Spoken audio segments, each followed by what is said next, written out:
आज मी तुम्हाला होळी स्पेशल भरपूर खुसखुशीत आणि भरपूर लेयर्सवाली खाजा कशी बनवायची ते दाखवणार आहे। तर रेसिपी पूर्ण पहा। आवडली तर लाईक शेअर करा आणि नवीन असाल माझ्या चॅनलवर तर चॅनलला सबस्क्राईब करा। चला तर रेसिपीला सुरुवात करूयात। तर सगळ्यात आधी इथे प्लेटमध्ये एक कप मैदा घ्यायचा आहे। सगळ्यात आधी आपण पीठ मळून घेणार आहोत।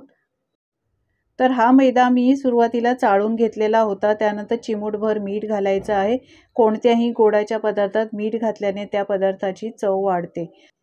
2 मोठे चमचे तूप घेतलेलं आहे, ते सुद्धा घालायचं आहे आणि हाताने सगळं व्यवस्थित मिक्स करून घ्यायचं आहे। सगळं तूप या पिठाला कोट करून घ्यायचं, म्हणजे व्यवस्थित सगळं मिसळून घ्यायचं आहे। तर तुम्ही पाहू शकता सगळं व्यवस्थित मी तूप या पिठाला चोळलं आहे। हातामध्ये अशी धरल्यानंतर याचा सहजच एक मुटका बनला जातो। आता थोडं थोडं पाणी घालून हे पीठ मळतो तशा पद्धतीने पीठ मळून घ्यायचं आहे। पीठ सैलसर किंवा घट्ट मळायचं नाही, मीडियम मळायचं आहे। जसं आपण पोळीसाठी मळतो त्यापेक्षा थोडंसं सैलसर पीठ मळून घ्यायचं आहे। तर तुम्ही पाहू शकता मी पीठ आता चांगलं मळून घेतलेलं आहे। पीठ मळून झाल्यानंतर झाकण ठेवून 10 ते 15 मिनिटं हे पीठ असंच बाजूला ठेवून द्यायचं आहे। तर खाजा बनवण्यासाठी आता आपण एक पाक बनवणार आहोत। तर पॅनमध्ये मी इथे 1 वाटी साखर घेतली आहे आणि 3/4 कप म्हणजे पाऊण वाटी इथे मी पाणी घातलेलं आहे। सगळं व्यवस्थित मिक्स करून एक तारी आपण याचा पाक बनवून घेणार आहोत।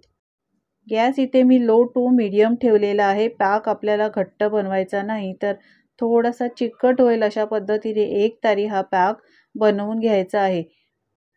पाव चमचा वेलची पावडर घालूया आणि थोडेसे केशराचे दाणे घालायचे आहेत, यामुळे कलर खूप छान येतो। तुम्ही पाहू शकता याला कलर मस्त आलेला आहे। चांगली पाकाला उकळी काढून घ्यायची आहे आणि हाताने असा चेक करायचा आहे। तर तुम्ही पाहू शकता हा थोडासा पाक स्टिकी झालेला आहे। थंड झाल्यानंतर सुद्धा हा पाक कडक होतो, त्यामुळे जास्त हा आपण पाक घट्ट करायचा नाही। तर हे बघा एकदम स्टिकी वाटतो आहे। आता आपला पाक रेडी झालेला आहे। आता आपण जे पीठ मळलं होतं ते एकदा पुन्हा मळून घ्यायचं आहे। चांगलं हाताने एकजीव हे पीठ करायचं आहे, सॉफ्ट करायचं आहे। त्यानंतर थोडं थोडं पीठ घेऊन याचे गोळे बनवून ठेवायचे आहेत। तर अशा पद्धतीने हे बघा अशा पद्धतीने याचे गोळे बनवून घ्यायचे आहे। एकदा झटपट गोळे बनवले की आपल्याला खाजा बनवायला सोपं जाईल। तर या पिठाचे अंदाजे 6 गोळे तयार होणार। तर तुम्ही पाहू शकता 6 गोळे हे तयार झालेले आहेत।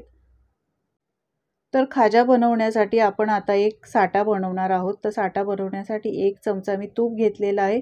तूप चांगलं मिक्स करायचं आहे आणि यामध्येच 1 मोठा चमचा मैदा घालायचा आहे। मैदा घालून व्यवस्थित मिक्स करून घ्यायचं आहे। तर साठा सुद्धा आपला आता बनवून झालेला आहे। आता पोळी लाटायला घेऊया। तर पोळपाटावर थोडंसं मैदा लावायचं आहे आणि ही पोळी आपण जशी लाटतो तशा पद्धतीने पोळी लाटून घ्यायची आहे। तर सावकाश अशा पद्धतीने ही पातळ जेवढी लाटता येईल तेवढी पोळी लाटून घ्यायची। तर तुम्ही पाहू शकता मी अशा पद्धतीने एक पोळी लाटली आहे। अशाच प्रकारच्या बाकीच्या पोळ्या सुद्धा लाटून घ्यायच्या आहे। त्यानंतर एक पोळी घ्यायची आहे आणि आपण जो साठा बनवला होता तो साठा याला सगळ्या बाजूने लावून घ्यायचा आहे। हाताने सगळा व्यवस्थित पसरवून घ्यायचा आहे। त्यानंतर यावर दुसरी एक पोळी ठेवायची आहे। अशा पद्धतीने लहान मोठ्या झाल्या तरी काही हरकत नाही। आता या पोळीवर सुद्धा हा साठा 1 चमचा घेऊन सगळा व्यवस्थित हाताने पसरवून सगळ्या बाजूने लावायचा आहे। त्यानंतर तिसरी पोळी घ्यायची आहे आणि तिसरी पोळी सुद्धा यावर ठेवायची आहे। आता यावर सुद्धा साठा लावून घ्यायचा आहे। तर 1 चमचा पुन्हा मी साठा घेतलेला आहे, तो सुद्धा अशा पद्धतीने व्यवस्थित पोळीला पसरवून लावायचा आहे। तर तिन्ही पोळीला साठा लावून झालेला आहे।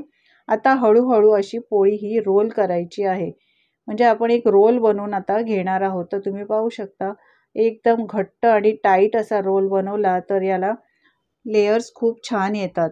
तर हे बघा अगदी सहजच हा रोल बनला जातो। आता साईडच्या कडांना थोडंसं पाणी लावायचं आहे, म्हणजे हा रोल निसटणार नाही, सुटणार नाही। आता हाताने अशा पद्धतीने रोल तयार करायचा आहे। तर तुम्ही पाहू शकता अशा प्रकारे हा रोल मी बनवून घेतलेला आहे। हा आता मोठा रोल झालेला आहे, तर याचे 2 तुकडे करून घ्यायचे आहेत। तर सुरीने 2 तुकडे करायचे आहेत। त्यानंतर 1-1 इंचावर आपण हे कट करून घ्यायचे आहेत। हे बघा अशा पद्धतीने याला कट करून घ्यायचे आहेत। तुम्ही पाहू शकता अशा पद्धतीने मी हे कट केलेले आहे। बाकीचे सुद्धा अशाच प्रकारे कट करून घ्यायचे आहे। त्यानंतर अशा प्रकारे शेप याला द्यायचा आहे।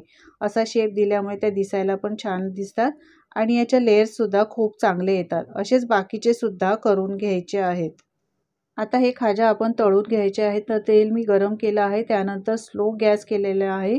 स्लो गॅसवरच हे तळून घ्यायचे आहेत। फास्ट गॅस असला तर हे आतमध्ये शिजणार नाही आणि नरम पडणार आणि क्रिस्पीसुद्धा होणार नाही, शिवाय लेयर्ससुद्धा याला चांगले येणार नाहीत। तर स्लो गॅसवरच हे आपल्याला तळून घ्यायचे आहेत। एका बाजूने तळले की याला असे पलटवून दुसऱ्या बाजूने सुद्धा चांगले कुरकुरीत आणि लेयर सुटेपर्यंत तळून घ्यायचे आहेत। तर तुम्ही पाहू शकता हळूहळू याचा कलर चेंज होत आलेला आहे। आता आपण हे खाजा काढून घेऊया। तर हे बघा अशाच पद्धतीने बाकीचे सुद्धा तळून घ्यायचे आहेत। तुम्ही पाहू शकता याला लेयर्स खूप मस्त सुटलेले आहेत। अशाच प्रकारे बाकीचे सुद्धा तळून घ्यायचे आहेत। तर सगळे खाजा मी काढून घेतलेले आहेत। आता हे पाकात घालायचे आहेत। तुम्ही पाहू शकता याला लेयर्स खूप मस्त आलेले आहेत।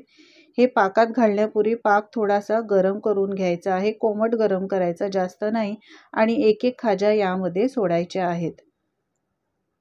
तर सगळे खाजा मी यामध्ये सोडलेले आहेत। आता चमच्याने यावर हा पाक घालायचा आहे, त्याच्यामुळे हे ज्युसी होतात। सुरुवातीला 5 मिनिटं असेच ठेवायचे आहेत, त्यानंतर वरून असे चमच्याने हा पाक यावर घालायचा आहे, त्यामुळे पाक आतपर्यंत मुरला जातो। तर तुम्ही पाहू शकता मी सगळ्या खाज्यांवर अशा प्रकारे हा पाक घातलेला आहे। आता पलटून घ्यायचा आहे, म्हणजे दुसऱ्या बाजूने सुद्धा व्यवस्थित हा पाक आतपर्यंत मुरला जाईल। कलर पाहू शकता किती मस्त सुरेख अगदी आलेला आहे। आता हे 10 मिनिटं असेच ठेवायचे आहे, म्हणजे आतपर्यंत पाक मुरला जातो। त्यानंतर सर्व करायचे आहे। तुम्ही पाहू शकता अगदी मस्त खुसखुशीत आणि लेयरवाले खाजा तयार झालेले आहेत। तर असे सगळे हे खाजा प्लेटमध्ये एका काढून घेऊया। त्यानंतर तुमच्या आवडीप्रमाणे तुम्ही यावर ड्रायफ्रूट्स घालू शकता। तर मंडळी, या होळीला तुम्ही ही रेसिपी एकदा नक्की ट्राय करा। सगळे खाजा मी प्लेट्समध्ये काढून घेतलेले आहेत। आता तुम्ही तुमच्या आवडीप्रमाणे ते ड्रायफ्रूट्स घालू शकता। तर मी पिस्ताचे काप यावर घातलेले आहेत, दिसायला छान दिसतात, तुम्ही पाहू शकता। तुम्ही याचे लेयरसुद्धा पाहू शकता, खूपच सुंदर याला लेयर आलेले आहेत। हे बघा किती दिसायला सुद्धा अप्रतिम दिसतात।